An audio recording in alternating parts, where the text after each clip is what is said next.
Ahojte, poďte sa spolu s nami pozrieť, ako chováme našu hydinu. Hydinu a vlastne všetky naše zvieratá sa snažíme chovať čo najprirodzenejšie a v súlade s ich potrebami. Preto sme našim sliepkám, kačkám a morkám dopriali naozaj veľký výbeh. Vďaka tomu nemáme vo výbehu kompletne zničenú trávu, naopak rastú tu rôzne ovocné stromy a kríky. Keď kosíme, tak len cestičky, tak aby tu mala hydina vždy dostatok úkrytov. Zároveň si tu môže nájsť rôznu potravu, trávu, semená alebo rôzny hmyz. Rady sa pasú najmä morky a vďaka paseniu sa znižuje spotreba krmiva a tak šetríme náklady. Naše zvieratá aj odchovávame. Videli ste morku a tu je mama kačka a jej 7 káčatiek.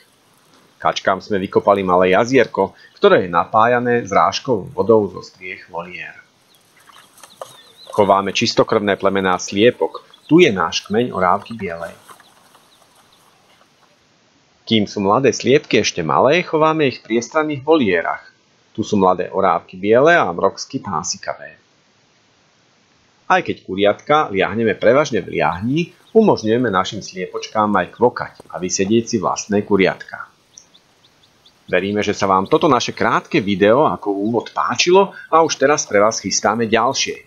Ukážeme vám, ako liahneme kuriatka, ako chránime sliepky pred predátormi, ako chováme veľké sliepky z Austrálie, čiže emu a mnoho iného. Sledujte náš YouTubeový kanál alebo nás sledujte na Facebooku a Instagrame.